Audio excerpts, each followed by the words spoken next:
সুপ্রিয় দর্শক বন্ধুরা, আসসালামু আলাইকুম।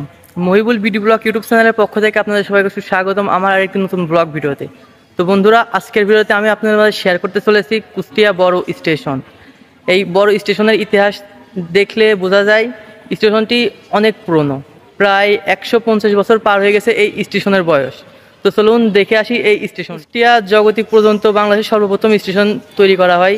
তারপরে কুষ্টিয়া জগতি থেকে এদিকে চলে যায় গোয়ালন্দ ঘাট পর্যন্ত রেল লাইন। 1871 সালে 1 জানুয়ারি এই কুষ্টিয়া বড় স্টেশন উন্মোচন করা হয়। তো ইতিহাস দেখে অনেক কিছু বোঝা যায়, কিন্তু বাস্তব এখানে দেখলে পরে খুবই দুর্দশা, নেই কোনো কিছুই ভালো, সব কিছু পরিত্যক্ত হয়ে যাচ্ছে, প্রায় বিলুপ্তের পথে কুষ্টিয়া বড় স্টেশন। তো চলুন ভিডিওটি সবাই দেখতে থাকুন।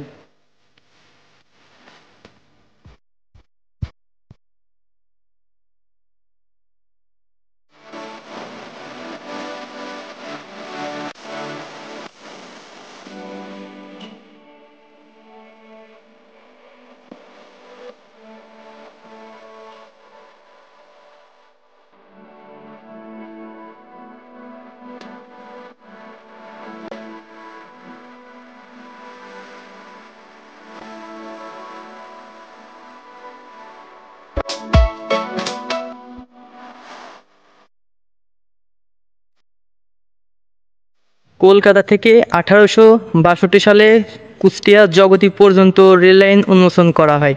তারই পরবর্তীতে 1871 সালে কুষ্টিয়া জগতি স্টেশন থেকে গোয়ালন্দ ঘাট পর্যন্ত রেলপথ উন্মোচন করা হয়। তারই মধ্যে হয়েছে কুষ্টিয়া বড় স্টেশন, একটি স্টেশন। কুষ্টিয়া জগতি স্টেশনের পরবর্তী স্টেশন হলো কুষ্টিয়া কোর্ট স্টেশন, আর এই কুষ্টিয়া কোর্ট স্টেশন পরবর্তী স্টেশন হলো কুষ্টিয়া বড় স্টেশন। কুষ্টিয়া কোর্ট স্টেশনের কারবার বেড়ে যাওয়ার কারণে কুষ্টিয়া জগতি স্টেশন এবং কুষ্টিয়া এই বড় স্টেশন নেই কোনো রক্ষণাবেক্ষণের কাজ।